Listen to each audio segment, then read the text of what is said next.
নমস্কার বন্ধুরা, কেমন আছেন আপনারা সবাই? আশা করি আপনারা সবাই ভালো আছেন। আমরাও কিন্তু অনেক অনেক ভালো আছি। আর আজকে কিন্তু ভিডিওটা বাড়ি থেকে স্টার্ট করিনি, আজকে একদম পুরো রাস্তা থেকেই শুরু করলাম। আর এই গরমে একদম ঠাঠা রৌদ্রের ভেতরে আমরা বেরিয়ে পড়েছি একটা জায়গায় যাওয়ার জন্য। তো কোথায় যাচ্ছি সেটা জানার জন্য কিন্তু আপনাদের পুরো ভিডিওটা দেখতে হবে। তো একদম জঙ্গলের রাস্তা দিয়ে আমরা যাওয়া শুরু করে দিয়েছি। চারিপাশে কিন্তু পুরো জঙ্গল, সেটা কিন্তু আপনারা দেখতেই পাচ্ছেন। পেছনে আছে ভাই আছে, তারপরে সোনু আছে, আরুষ আছে। আরুষ আজকে আমাদের গাড়িতে আসেনি। আর আমরা চলে এসেছি, এই ব্যানারটা আপনারা একটু ভালো করে দেখলে বুঝতে পারবেন আজকে আমরা কোথায় এসেছি। আজকে আমরা এসেছি ছোড়ার শ্রী শ্রী চণ্ডী মাতার পুজোতে। তো এটা বছরে একবারই হয়, তো সেই পুজো দেখার জন্য কিন্তু আমরা চলে এসেছি। আর ভীষণ আনন্দ হয়, ভীষণ লোকজনও হয় প্রচুর পরিমাণে। তো যাই হোক, সেইটা দেখার জন্যই এই গরমে কিন্তু আমরা দুপুরবেলাতে চলে এসেছি। তো রাস্তাঘাটে কিন্তু লোকজন দেখতে পাচ্ছেন, সবাই ওই মণ্ডপের কাছেই যাচ্ছে, কারণ এই রাস্তাটার পাশেই হচ্ছে পুজোটা। তো আমরা সবার প্রথমে ওখানে যাব না, আমরা যাব হচ্ছে মাসি বাড়ি, কারণ এইখানে আছে আমার মাসি শাশুড়ি বাড়িতে। তো তার আগে এত পরিমাণে গরম, ওই জন্য আমরা চলে এসেছি আখের রস খাওয়ার জন্য। তো এখানে আরুষ অলরেডি ঘুমিয়ে পড়েছিল, ও ঘুম থেকে উঠে পড়েছে।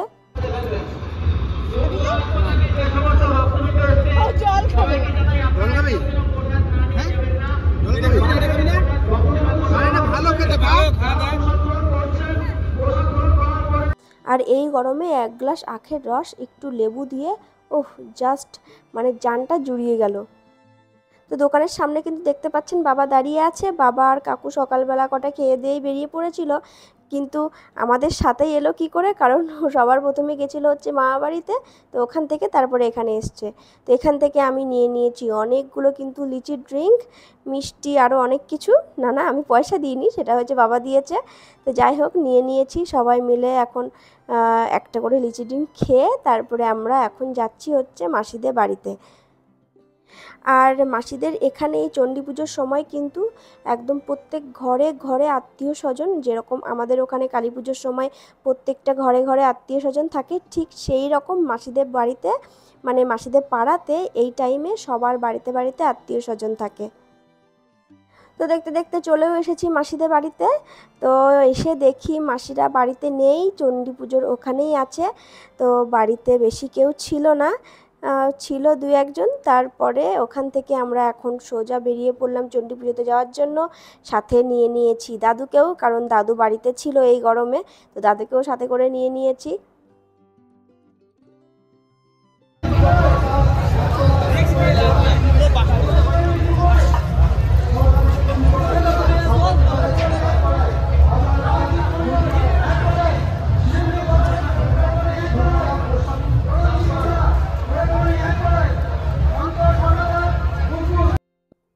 আর এই যে লাইন দিয়ে কিন্তু সব কড়াইয়ে খিচুড়ি রান্না হচ্ছে। আর এই গরমে যারা রান্না করছে তাদের কতটা পরিমাণে কষ্ট হচ্ছে সেটা একটু হলেও ফিল করতে পারছি, কারণ এত গরম, ও মানে ধারণার বাইরে। সত্যি কথা বলতে প্রচুর পরিমাণে গরম, মনে হচ্ছিল যে আগুনের গোলা এরকম সামনের দিকে আসছে, এরকম একটা অবস্থা ছিল।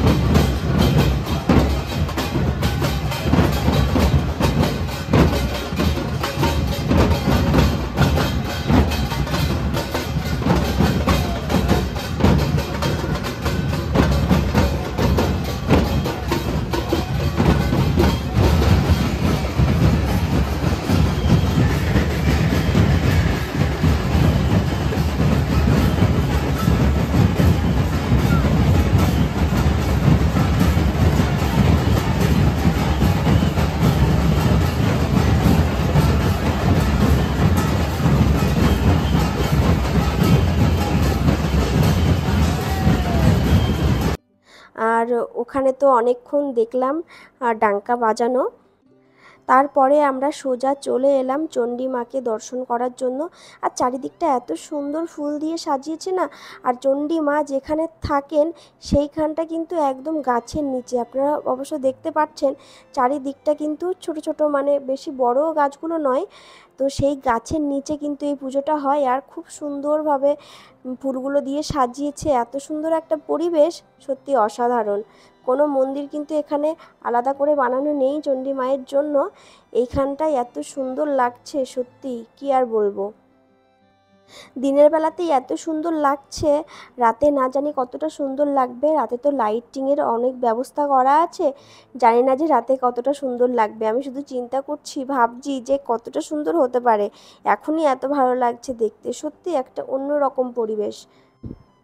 আর এই সামনেটায় কিন্তু ফ্যান লাগানো আছে, তো এত পরিমাণে গরম ফ্যানের সামনে, ওই জন্য আমরা কিছুক্ষণ দাঁড়িয়েছিলাম। কাকুও ওই কথাটাই বলছে যে ফ্যান লাগানো আছে বলেই সামনেটা এসে দাঁড়িয়েছি। তো আমি আরেকটু ভেতর দিকে চলে গেলাম দেখার জন্য।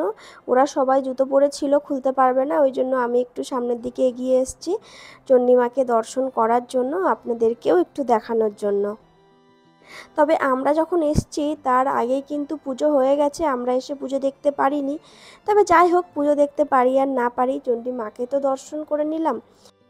তো আমার সাথে সাথে কিন্তু সবাই একটু চণ্ডী মায়ের দর্শন করে নিন। তো চণ্ডী মা যেন সবার ওপরেই আশীর্বাদ রাখেন, সেটাই কামনা করি।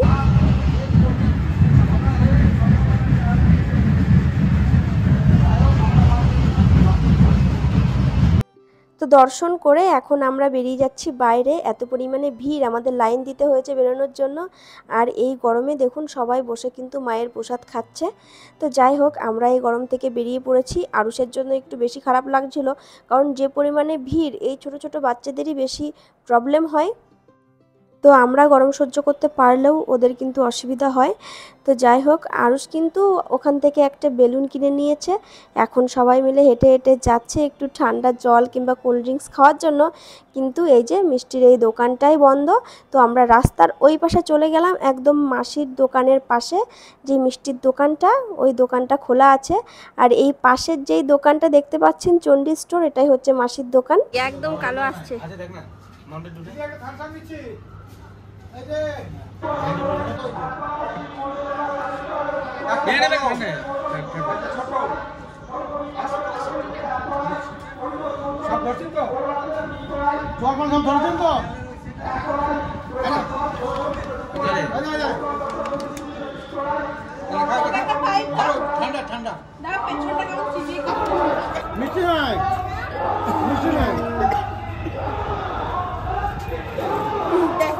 মিষ্টি খাচ্ছে, এর পরে সুগার বাড়বে।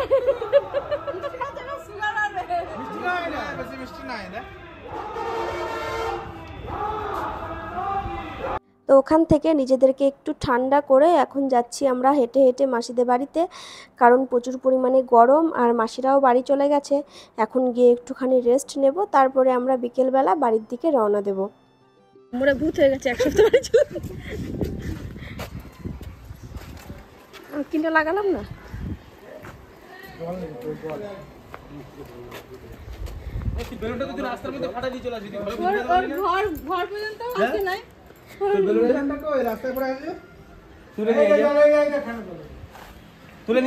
তো বাড়িতে এসে মাসি তাড়াহুড়ো করে রান্না করেছিল, তো খেয়ে দিয়ে তারপরে আমরা বেরিয়ে পড়লাম বাড়ির দিকে।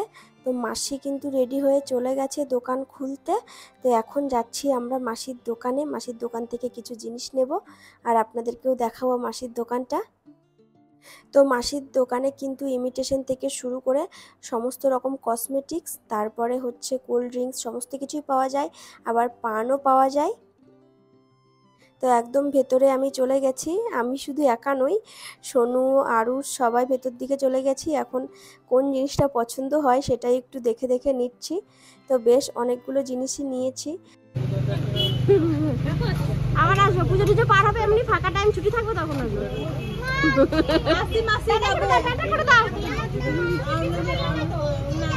তোমরা টাটা করে দাও। চললাম আসবো পরে আবার। চলো